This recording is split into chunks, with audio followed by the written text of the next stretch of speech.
तो अभी शुरू कर रहे हैं अपनी फिजिक्स का क्विक रिवीजन बैच, जिसमें हम पढ़ेंगे इलेक्ट्रोस्टैटिक। इसमें दो टॉपिक करेंगे, एक इलेक्ट्रोस्टैटिक करेंगे चार्ज के बारे में, और दूसरा होगा अपना इलेक्ट्रिक फील्ड। ये दो टॉपिक कवर करके चलेंगे। और फिजिक्स अगर प्रदीप की कहूँ तो फर्स्ट ए और फर्स्ट बी, या एनसीईआरटी में पूरी पहली यूनिट। 45 मिनट्स का लेक्चर होगा। न्यूमेरिकल पोर्शन अभी आउट रख रहा हूँ, क्योंकि न्यूमेरिकल पोर्शन हरियाणा बोर्ड में ज़्यादा नंबर के नहीं आएंगे, उसको हम बाद में जब एक्सरसाइज है उसमें कंप्लीट करेंगे। ठीक है, फिलहाल थ्योरी पोर्शन एक बार देख लेते हैं। अब सबसे पहले आते हैं इलेक्ट्रोस्टैटिक पे। नाम क्या कहता है, वर्डिंग कैसे होती है, तो यहाँ पे आते हैं इलेक्ट्रोस्टैटिक। तो कोई दो वर्ड से मिलकर बना है, इलेक्ट्रो प्लस स्टैटिक। इलेक्ट्रो का मीन्स होता है यहाँ पे इलेक्ट्रॉन, और दूसरा नाम कौन दो, चार्ज। दूसरी बात कौन दो, चार्ज। और स्टैटिक का मतलब होता है रेस्ट। क्या, रेस्ट। यानी सर इस ब्रांच में ना, चाहे इलेक्ट्रॉन हो चाहे चार्ज हो, वो कहाँ रहेंगे, रेस्ट पे रहेंगे। It is the branch of physics which deals with the charge at A rest. और रेस्ट पे चार्ज क्या कर सकता है, क्या नहीं कर सकता, वो सब कुछ इसमें पढ़ेंगे। और चार्ज अगर रेस्ट पे होता है तो वो सिर्फ और सिर्फ क्या लगाता है, फोर्स ही लगाता है। क्या लगाता है, फोर्स ही लगाता है। सबसे पहले जो इलेक्ट्रिसिटी की बात करूं तो 16 BC अराउंड, इसमें एक ग्रीक मैथमेटिशियन था थेल्स ऑफ मिल्टस। मुझे थोड़ी डेट याद नहीं रहती। थेल्स ऑफ मिल्टस, इसने ही बताया था कि जब मैं एम्बर की रोड को सिल्क या वूल के साथ रब करता हूं ना, तो एम्बर की रोड उसको अट्रैक्ट करती है। सिल्क या वूल को क्या करती है, यानी कि एम्बर की रोड पे एक टाइप का चार्ज आता है और सिल्क या वूल पे अदर टाइप का। एक्चुअली एम्बर पे पॉजिटिव चार्ज आता है, तो दूसरी पे आता है नेगेटिव। और जो इलेक्ट्रिक वर्ड आते हैं हम इलेक्ट्रिसिटी के लिए, इलेक्ट्रिक चार्ज, इलेक्ट्रिक फील्ड, ये यूज करते हैं। इलेक्ट्रिक एक्चुअली जो वर्ड आता है वो आता है electron, ELEKTRON। Electron Greek word है जिसका मतलब होता है एम्बर। इसी का मतलब क्या होता है, एम्बर होता है। अब बात करते हैं चार्ज के बारे में। किसके बारे में बात करेंगे, चार्ज। अब देखो दो बॉडीज लेके चलते हैं। एक बॉडी यहाँ पे है ए बॉडी, यहाँ पे क्या है बी। अब दोनों कुछ नहीं कहेंगे एक दूसरे को, दोनों क्या है, कुछ भी नहीं कहेंगे एक दूसरे को।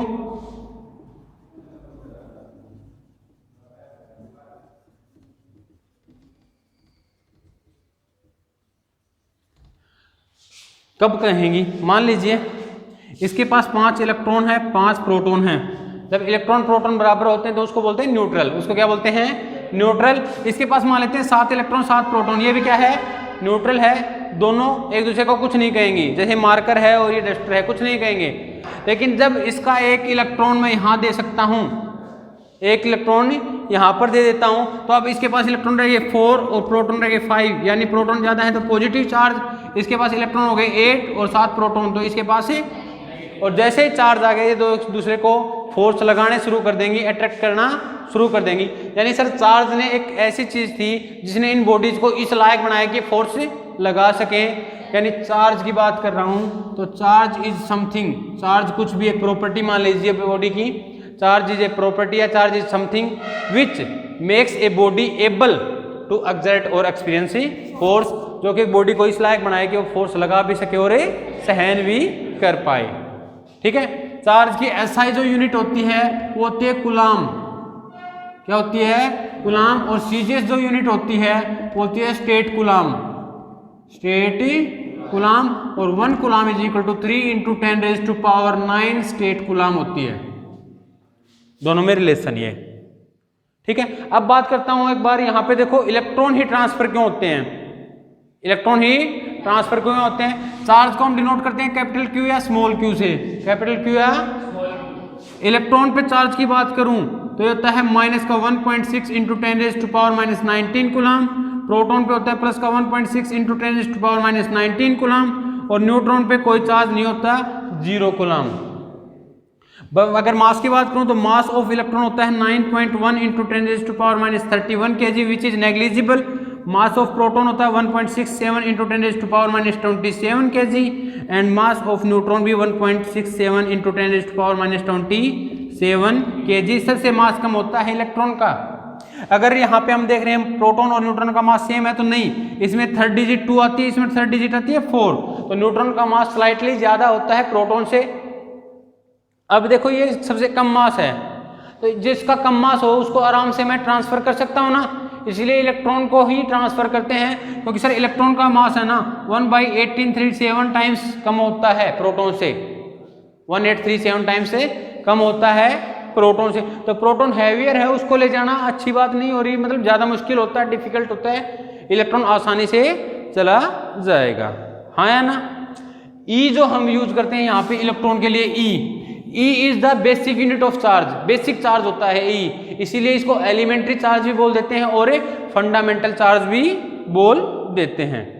समझ में आ गई ये बात। अब चार्ज कैसा है, पॉजिटिव है या नेगेटिव है, मीन काइंड ऑफ चार्ज, उसके बारे में जो चीज बताती है वो होती है उसकी पोलैरिटी। क्या होती है?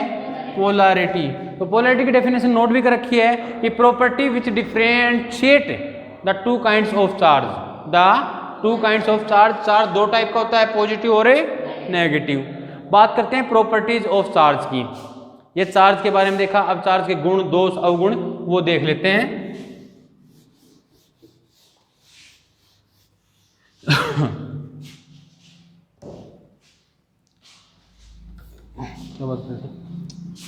Property of charge, property of charge, charge की प्रॉपर्टी की बात करेंगे सबसे पहले। तो सबसे पहली प्रॉपर्टी ये आती है, चार्ज कितने का टाइप का होता है? चार्ज टू काइंड्स का होता है, positive and negative. Charge of two kind, two kind कितने? दो। कौन कौन सा? पॉजिटिव और नेगेटिव। और जो नाम ये पॉजिटिव और नेगेटिव नाम हम यूज कर रहे हैं ना, इसको दिया था अमेरिकन साइंटिस्ट, कौन सा? Benjamin Franklin. ये मैं साइंटिस्ट के नाम कभी नहीं बताता था, लेकिन एक बार पूछा गया था बेटा, उसके बाद मैंने नाम बताना स्टार्ट कर दिया है। तो टू काइंड के होते हैं, अगर सेम होंगे यानी पॉजिटिव पॉजिटिव या फिर नेगेटिव नेगेटिव तो करेंगे रिपेल, और डिफरेंट होंगे तो करेंगे अट्रैक्ट। क्लियर है? सबसे पहले चार्ज का पता लगाया था, एक इंस्ट्रूमेंट था जिसका नाम था गोल्ड लीफ इलेक्ट्रोस्कोप। क्या नाम था?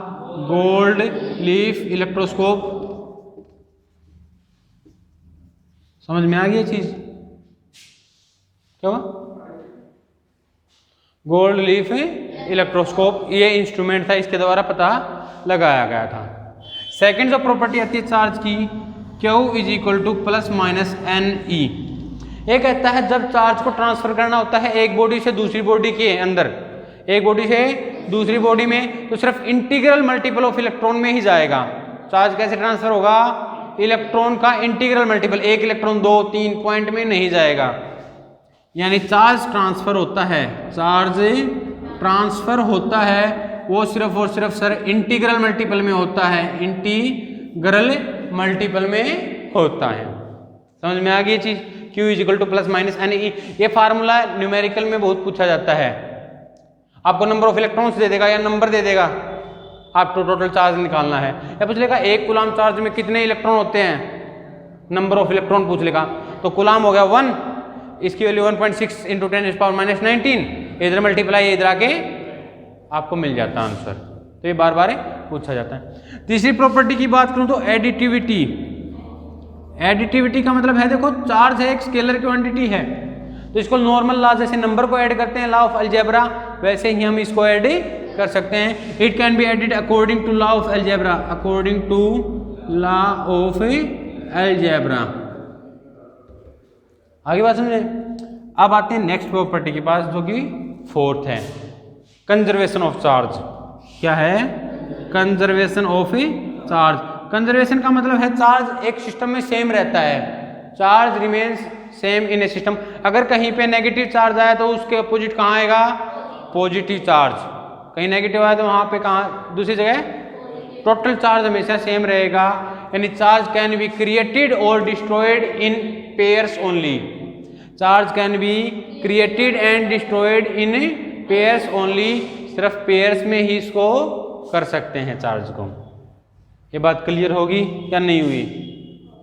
समझ में आई ये बात? तो ये थी कंजर्वेशन ऑफ ए चार्ज।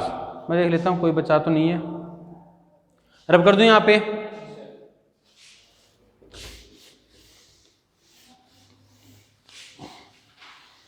अब बात करते हैं टाइप ऑफ सब्सटेंसेस की। किसकी बात करेंगे? Types of substances. Types of substances में सबसे पहले बात करते हैं, 3 टाइप हम पढ़ते हैं, आप भी पढ़ते हो सर। एक तो होता है कंडक्टर्स, एक होता है सेमीकंडक्टर्स, और द थर्ड वन है वो क्या होता है? इंसुलेटर्स। इंसुलेटर्स कंडक्टर सर जो चार्ज को फ्लो करवा दे, इलेक्ट्रिसिटी पास करे, चार्ज कैरियर हो जिसके पास। सेमीकंडक्टर चार्ज कैरियर कम अमाउंट में हो, स्मॉल अमाउंट की इलेक्ट्रिसिटी पास करे, और जो पास है ना करे। यही पढ़े थे। कंडक्टर के एग्जांपल हमने देखे क्या क्या हैं बताओ भाई? मेटल्स हैं, या फिर टेप वाटर, या फिर ह्यूमन बॉडी। ह्यूमन बॉडी हमारा शरीर भी तो है। सेमीकंडक्टर में हम 2 ही पढ़ते हैं, या तो सिलिकॉन या जर्मेनियम। और इंसुलेटर सारे क्या हो गए? प्लास्टिक, प्योर वाटर, ग्लास, ये सारे। अब क्या होता है, अगर इंसुलेटर के इलेक्ट्रॉन मूव नहीं करते ना, इलेक्ट्रॉन मूव नहीं करते। अगर मैं ताकत लगा के इलेक्ट्रॉन को मूव करवाऊं तो रहेंगे तो इलेक्ट्रॉन ही, सॉरी रहेंगे तो इंसुलेटर ही, लेकिन बिहेव कैसे करेंगे? यानी कि बिहेव कर जाएंगे कंडक्टर की तरह, तो उनको बोलते हैं डाई इलेक्ट्रिक।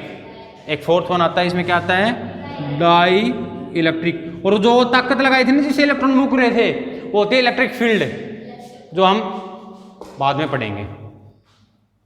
यानी इंसुलेटर में ताकत लगा के अगर इलेक्ट्रॉन को मूव करवाता हूं सर मैं, तो वो इंसुलेटर है वो डाइलेक्ट्रिक की तरह बिहेव करेगा, और जो मैंने ताकत लगाई, फोर्स लगाई, which is known as electric field.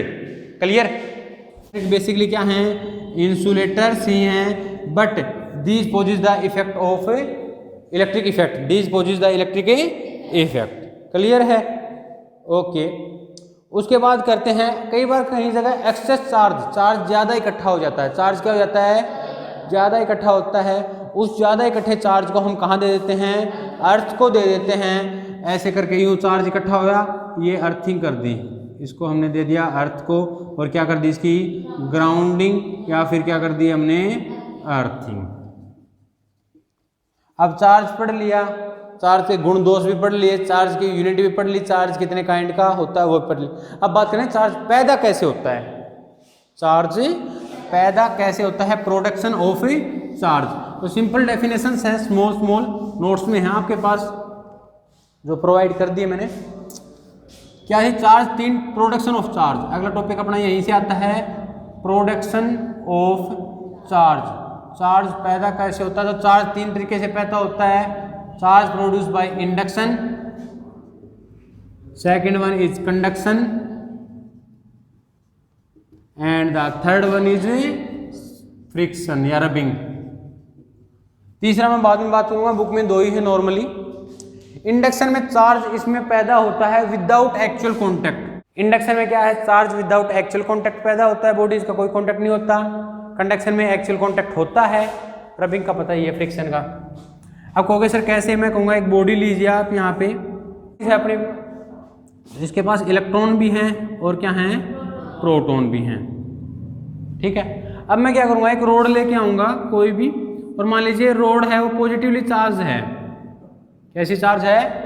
तो ये क्या करेगी? प्रोटॉन को तो, जो पॉजिटिव चार्ज है इसको तो रिपेल करेगी इनको। तो सर ऐसा कुछ कंडीशन होगी, पॉजिटिव ये नेगेटिव चार्ज तो इधर आ जाएगा, और पॉजिटिव चार्ज, हाँ या ना? उसके बाद हम इधर से इसकी ग्राउंडिंग कर देंगे। क्या कर देंगे? ग्राउंडिंग या अर्थिंग कर देंगे। और ये पॉजिटिव चार्ज कहाँ निकल जाएगा? अर्थ में। पॉजिटिव चार्ज कहाँ निकल जाएगा? और बॉडी के पास सिर्फ क्या रह जाएगा? और जब मैं रोड को भी हटा लूंगा तो ये नेगेटिव चार्ज है ये यूनिफॉर्मली डिस्ट्रीब्यूट हो जाएगा बॉडी के अंदर। तो इसमें कोई कॉन्टैक्ट नहीं हुआ रोड और बॉडी का। दूसरी तरफ कंडक्शन की बात करें तो इसमें एक रोड ली मैंने, एक बॉडी ली, ये इसके पास मान लीजिए पॉजिटिव चार्ज है, और फिर मैं एक पॉजिटिवली चार्ज बॉडी लेके आया, आपकी मर्जी है नेगेटिव लेके आओगे तो नेगेटिव, मैं पॉजिटिवली चार्ज बॉडी लेके आया और वो इसके साथ टच में कर दी, क्या कर दी, टच कॉन्टैक्ट करवा दिया, तो उसमें क्या होगा सर, ये वाले प्रोटॉन हैं ये तो होंगे रिपेल, ये होंगे, और ये इलेक्ट्रॉन कहाँ चले जाएंगे, इसके अंदर, इनको तो अट्रैक्ट करके यहां जाएंगे बॉडी में, ये चले जाएंगे सर यहाँ पे, और फिर इन बॉडी को हटा देंगे। तो इसके पास कैसे चार्ज रहेगा, सिर्फ पॉजिटिव चार्ज, और जब हटाएंगे तो यूनिफॉर्मली डिस्ट्रीब्यूट हो जाएगा। इसमें बॉडीज का एक्चुअल कॉन्टैक्ट करवाते हैं, क्या करवाते हैं, एक्चुअल। और फ्रिक्शन जब दो चीजों को रब करते हैं तो हो सकता है एक चीज के इलेक्ट्रॉन दूसरी में मूव हो जाए, उसको बोलते हैं फ्रिक्शन। तीन तरीके से चार्ज पैदा होता है। अब जो हम इलेक्ट्रोस्टैटिक पढ़ रहे हैं ना, इसकी बेस चार्ज से शुरू होता है, और नॉर्मल होता है मास, नॉर्मल बेस मानते हैं हम मास को। तो दोनों का कंपेयर कर लेते हैं थोड़ी देर के लिए। तो अगला टॉपिक अपना यही आता है कि कंपैरिजन करना है हमें चार्ज और मास का। क्या करना है, कंपैरिजन करना है between charge and mass, charge और मास का कंपैरिजन करेंगे। तो कर लेते हैं, इधर मैं चार्ज नोट करता हूँ CHARGE, और इधर करता हूँ मैं मास को। तो कुछ पॉइंट्स हैं सेम है, कुछ डिफरेंट हैं। पहली बात है, चार्ज है वो पॉजिटिव भी हो सकता है, नेगेटिव भी, और सॉरी पॉजिटिव नेगेटिव जीरो, लेकिन मास सिर्फ और सिर्फ क्या होगा, पॉजिटिव होगा। दूसरी बात, चार्ज है उसमें जो फोर्स लगता है चार्ज के कारण, वो अट्रैक्टिव भी हो सकता है और रिपल्सिव भी हो सकता है, लेकिन इसमें जो फोर्स लगता है वो हमेशा क्या होगा, अट्रैक्टिव होगा, मास के कारण जो फोर्स लगता है, और मास के कारण लगता है ग्रेविटेशनल फोर्स। तीसरी बात करूं, ये चार्ज है does not depend on velocity, जबकि मास की बात करूं तो it decrease with velocity. Fourth point बात करूं तो चार्ज रिमेन्स कंजर्व्ड, चार्ज है वो क्या रहता है, कंजर्व रहता है, जबकि mass can be converted into energy, mass को हम एनर्जी में कन्वर्ट कर सकते हैं using the equation E = mc²। Einstein mass energy relation है, ये आइंस्टाइन मास एनर्जी रिलेशन है। क्लियर है ये बात। फिफ्थ पॉइंट की बात करूं तो charge can not exist without mass, it can't exist, ये एग्जिस्ट ही नहीं होगा वर्ल्ड में अगर if there is no mass, अगर कोई मास नहीं रहा, क्योंकि मास नहीं रहेगा विदाउट मास नहीं रहा तो बॉडी नहीं रहेगी, बॉडी नहीं रहेगी तो चार्ज, क्योंकि चार्ज होने के लिए कम से कम एक इलेक्ट्रॉन तो होना चाहिए, और एक इलेक्ट्रॉन होगा तो इलेक्ट्रॉन का तो मास होता है। लेकिन मास कैन एग्जिस्ट, मास एग्जिस्ट कर सकता है without charge, without neutral body पे कोई चार्ज नहीं होता बट उनका मास होता है। क्लियर है ये चीज, यहाँ पे कंपैरिजन था। अब बात करते हैं कि चार्ज हैं, दो बॉडीज हैं, दोनों पे चार्ज है, वो फोर्स तो लगाती है लेकिन कितना, हाउ मच, तो उसको कैलकुलेट किया कुलाम्स ने और अपना लॉ दे दिया कुलाम्स लॉ, उसी के बेस पे चार्ज की यूनिट कुलाम्स रखी है। इसका नाम पूरा था Charles Augustin de Coulomb, Charles Augustin de Coulomb, और इसने कहा कुलाम्स लॉ में, देखो एक बार कुलाम्स लॉ, कुलाम्स लॉ ने क्या किया वो सुन लो एक बार। According to Coulomb's law the force of interaction, interaction का मतलब अट्रैक्शन भी हो सकता है और रिपल्सन भी, दोनों ही कंबाइन होते हैं word. The force of interaction is directly proportional, मान लीजिए एक चार्ज ये है Q1, एक चार्ज है Q2, दोनों के बीच की डिस्टेंस होगी R।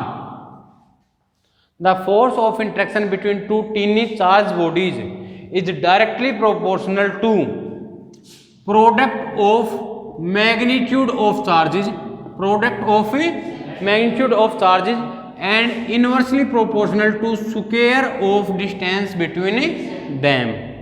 और इस डायरेक्टली प्रोपोर्शनल को हटा के हम यूज करते हैं K कांस्टेंट को, जिसको बोल देते हैं इलेक्ट्रोस्टैटिक कांस्टेंट या फिर कूलम्बिक कांस्टेंट। और इस K की जो वैल्यू होती है वो होती है 9 × 10⁻⁹ न्यूटन मीटर स्क्वायर पर कूलम्ब स्क्वायर।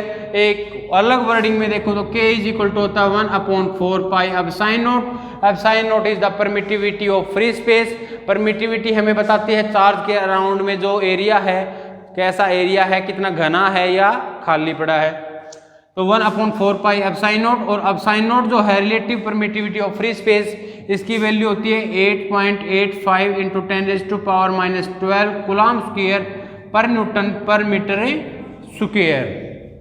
यहां तक कोई प्रॉब्लम है? तो परमिटिविटी एक प्रॉपर्टी बताती है मीडियम सराउंडिंग द चार्ज। जितनी परमिटिविटी ज्यादा होगी, जितनी परमिटिविटी उतना ही k कम होगा, और k कम हुआ तो फोर्स भी कम हो जाएगा। समझ में आ गई? अब बात करते हैं Coulomb's law in vector form. अगर बात करूं इन वेक्टर फॉर्म में, कि वेक्टर फॉर्म में अगर कूलम्ब्स लॉ अप्लाई करें, क्योंकि फोर्स है, कूलम्ब्स लॉ ने क्या दिया है? फोर्स ही तो दिया है, और force is a vector quantity. Force is a, तो it means it have direction, magnitude as well as direction. और अगर इसकी डायरेक्शन है, अगर इसकी क्या है, तो सिंपल सी बात है वो किधर लगेगा ये भी हमें पता होना चाहिए, और इस पे न्यूमेरिकल पूछा जाता है जिसकी हम प्रैक्टिस करेंगे। तो Coulomb's law in vector form देख लेते हैं। मैं दो चार्ज को लेके चलता हूं। मान लीजिए यहाँ पे Q1 है और यहाँ पे क्या है, Q2 है। मैं ओरिजिन लेके चलता हूँ, ये x एक्सिस, और ये हो गया ओरिजिन, ये हो गया आपका ओरिजिन। ओरिजिन से किसी चार्ज की पोजीशन बताने वाले वेक्टर को बोलते हैं पोजीशन वेक्टर। ये क्या हो गया, पोजीशन वेक्टर R1, और ये हो गया पोजीशन वेक्टर R2। समझ में आ गई? अब ये दोनों सेम चार्ज हैं, मान लो क्या हैं, तो क्या करेंगे, repel. Sir F12 force on 1 due to 2 इधर लगेगा, F21 इधर लगेगा। समझ में आ गई? क्यों टी कौन कर रहा है? इधर चलेंगे तो आएगा सर R1 से 2 की तरफ चल रहे हैं इस डायरेक्शन में, और R21 आएगा इधर डायरेक्शन में। हाँ या ना? अब सबसे पहले F12 निकालते हैं। F12 सर Q1 का मैग्नीट्यूड, Q2 का मैग्नीट्यूड अपॉन R12 इधर है, तो इधर के डायरेक्शन में कौन सा है, R2 का स्क्वायर। अब एक बात देखो, इधर वेक्टर है, फोर्स एक वेक्टर क्वांटिटी है, इधर ये भी scalar scalar scalar scalar, vector should be equal to vector, not a scalar. तो हम क्या करते हैं, इधर से एक यूनिट वेक्टर से मल्टीप्लाई कर देते हैं F21। यूनिट वेक्टर एक ऐसा वेक्टर होता है जिसका मैग्नीट्यूड 1 होता है, जिसका magnitude it is only use to give the direction, ये सिर्फ डायरेक्शन देने का काम आता है। फॉर एग्जाम्पल ए कैप से डिनोट करते हैं हम, और ये होता है नॉर्मल वेक्टर अपॉन उसका मैग्नीट्यूड। कौन होता?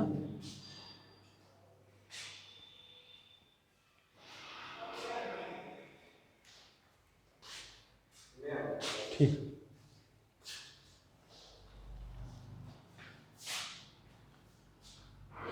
जाओ। हाँ या ना? यहाँ तक समझ में आ गया? यूनिट वेक्टर सिर्फ और सिर्फ क्या देता है, मैग्नीट्यूड देता है, सॉरी सिर्फ और सिर्फ क्या देती है, डायरेक्शन देती है। तो अब इसको बदलेंगे नॉर्मल वेक्टर अपॉन उसका मैग्नीट्यूड। तो F12 is equal to K Q1 Q2 divided by R21 का स्क्वायर। इसको करेंगे नॉर्मल वेक्टर, F12 कहाँ दिमाग गया यार, R21 upon R21 vector upon उसका magnitude. 2 power area 1 power area, total power कितनी होंगी अंशु, 3 हो जाएंगे सर। अब सिमिलरली F21 निकालेंगे, क्या निकालेंगे, तो वो होगा K Q1 Q2 upon R21 की जगह हो जाएगा R12 की cube upon R12 unit vector. अब देखो R12 किधर से है, यूं, R21 यूं, दोनों इक्वल तो है मैग्नीट्यूड में, डायरेक्शन क्या है, अपोजिट है। इसका मतलब सर R21 है ना, it should be equal to minus R12। Equal का मतलब मैग्नीट्यूड इक्वल हो गया, माइनस का मतलब डायरेक्शन अपोजिट होगी। तो मैं पुट कर सकता हूँ R21 की जगह माइनस R12, क्या पुट कर सकता हूँ, तो यहाँ पे मैं इक्वेशन में कर देता हूँ माइनस R12। आया ना? अब ये चीज ले लो, चाहे आप ये ले लो, सेम है, और किसके इक्वल है, इसका मतलब सर जो F12 था ना ये वाला, it should be equal to minus F21। और इसका मतलब है अगर दो चार्ज आपस में फोर्स लगाते हैं ना वो हमेशा इक्वल लगाएंगे और अपोजिट लगाएंगे। Q1 अगर 5 न्यूटन से इसको धकेल रहा है तो ये भी -5 न्यूटन से इसको धकेल देगा। कई बार पूछा है, ट्रिकी क्वेश्चन है। There are two charge particles, charge A is exerting a force of 2 Newton to the charge B, then what is the force that A will be experienced by the B? It should be -2 in opposite direction. अंग्रेजी गणित ना बोल गया हूँ, कर लोगे बेटा ये कलाम सलाह आया ना, यूनिट ऑफ चार्ज बताई दी थी। अब आ जाओ आगे, परमिटिविटी क्या बताया था मैंने, permittivity it is the type free space, धन्यवाद, it tells about the nature of the medium surrounding the charge. ठीक है बेटा, तो अब बात करते हैं के डाई इलेक्ट्रिक कॉन्स्टेंट या relative electrical permittivity. Dielectric constant या relative electrical permittivity, it is the ratio of epsilon by epsilon naught या फिर F naught by F M, permittivity of medium upon permittivity of free space, या फिर force between charges in vacuum upon force between charges in medium. इनका ratio ही dielectric constant कहलाता है। ठीक है बेटा, अब बात करते हैं प्रिंसिपल ऑफ सुपरपोजिशन। किसकी बात करेंगे, प्रिंसिपल ऑफ सुपरपोजिशन।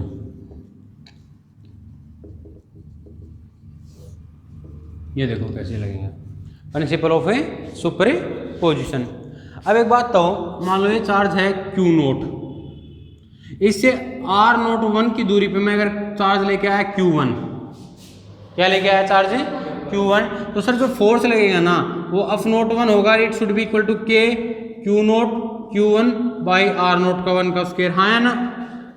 फिर मैं दूसरा चार्ज लेके आया Q2 R नोट 2 डिस्टेंस पे, Q3 R नोट 3 डिस्टेंस पे, तब कहोगे सर F नोट 2 जो लगेगा वो होगा आपका K Q naught Q2 by R naught 2 का whole square, and F naught 3 जो लगेगा वो होगा K Q naught Q3 by R naught 3 का होल स्क्वायर, हाँ है ना। मैं कहूँ टोटल फोर्स कितना लगेगा इस पे, टोटल तो सबका वेक्टर सम, टोटल सबका net force on naught is equal to F naught 1 plus F naught 2 plus F naught 3, सबका वेक्टर सम कर दीजिए आप। F नोट 1 क्या होगा, K Q naught Q1 by R naught 1 का whole square plus K Q naught Q2 upon R naught 2 का whole square plus K Q naught Q3 by R naught 3 का whole square. जो common है उसको common ले लीजिए, कि सबका सम है तो समेशन यूज करेंगे। I is equal to 1 to n, 3 charge लिए थे तो 3 तक लेके चलेंगे हम, n लेंगे तो n तक लेके चलेंगे, और Q नोट भी कॉमन है तो Q नोट को भी बाहर ही ले लीजिए। सब में आ रहा है Q naught Q naught Q naught, जो चेंज हो रहा है उसको QI by R naught I का स्क्वायर। तो प्रिंसिपल ऑफ सुपरपोजिशन कहता क्या वो देखो, कि total force on any charge is equal to vector sum of all forces which are exerted by individual charges, जो कि इंडिविजुअल चार्जेस अकेले चार्ज के द्वारा लगाई जाती है, हाँ या ना। हो जाएगा ये। अभी फर्स्ट ए आपकी फिजिक्स प्रदीप है, उसके हिसाब से देखते हैं। तो लास्ट टॉपिक अपना आता है continuous charge distribution. Continuous charge distribution मैंने बताया था, मैक्रोस्कोप पे कंटिन्यूअस होता है, माइक्रो पे डिसकंटिन्यूअस। तो चार्ज 3 टाइप से डिस्ट्रीब्यूट हो सकता है। पहला क्या गया, लीनियर चार्ज डिस्ट्रीब्यूशन। अरे वीडियो शुरू कर रखिएगा बेटा।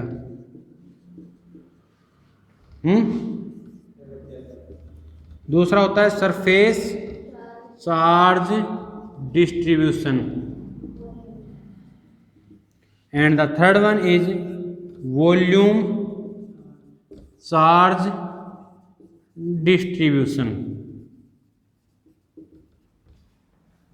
लीनियर चार्ज डिस्ट्रीब्यूशन क्या होता है वो देखो, इसको हम लैम्डा से डिनोट करते हैं and it should be equal to delta Q by delta L, charge per unit length. यहाँ पे सिग्मा से डिनोट करेंगे delta Q by delta S, ये एरिया का अकॉर्डिंग होता है बेटा, और ये रो से होता है delta Q by delta V, volume charge distribution.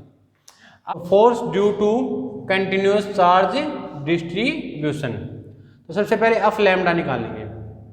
मान लीजिए दो चार्ज है, एक क्यू है एक डेल्टा क्यू है, एक क्यू है एक, तो इसके कारण क्या होगा सर, इसके कारण ये होगा K Q delta Q by R square, हाँ या ना, ये होना चाहिए ना। अब एफ लैम्डा देखो, F lambda K Q integration करेंगे लेंथ के अकॉर्डिंग, डेल्टा क्यू की वैल्यू निकालना है यहाँ से, lambda into delta L, lambda into delta L by में आर, ये linear force due to linear charge distribution का फार्मूला हो जाएगा। अगर आप सिग्मा सरफेस चार्ज डिस्ट्रीब्यूशन के हिसाब से निकालोगे तो K Q as it is, K Q as it is, delta Q की वैल्यू यहाँ से निकाल दो, sigma D S, sigma delta S by R square. ऐसे ही रो वॉल्यूम चार्ज डिस्ट्रीब्यूशन के कारण फोर्स लगेगा, डेल्टा क्यू की वैल्यू रो डेल्टा वी बनेगी, तो K Q integration rho delta V by R square, ये वॉल्यूम के हिसाब से, एरिया के हिसाब से। क्लियर है यहाँ पे। अब बात करते हैं, सबसे पहले ना जो इलेक्ट्रिसिटी थी और जो मैग्नेटिज्म था वो अलग अलग ब्रांच मानी जाती थी, ये ध्यान रखो, उसको आजकल एक ही ब्रांच मान के पढ़ाने लग गए हैं, उनको दोनों को जोड़ के देख रहे हैं अभी, ठीक है। और सबसे ज़्यादा हम घरों में यूज़ करते हैं तो 3 वायर यूज़ करते हैं, सबको पता है, लाइट, न्यूट्रल और अर्थ। फर्स्ट 2 वायर हैं वो हमारे कहाँ पावर स्टेशन से आती हैं, पावर हब से आती हैं, और जो अर्थ वायर है वो अपने घर के नज़दीक कहीं मेटल प्लेट है उससे आती है। जब भी क्या होता है कोई चार्ज एक्सेस आ जाता है लाइव में, तो उसमें क्या होगा, जो एक्सेस चार्ज है वो कहाँ चला जाएगा, अर्थ में, थ्रू द अर्थिंग वायर, और हम शॉक से बच जाते हैं।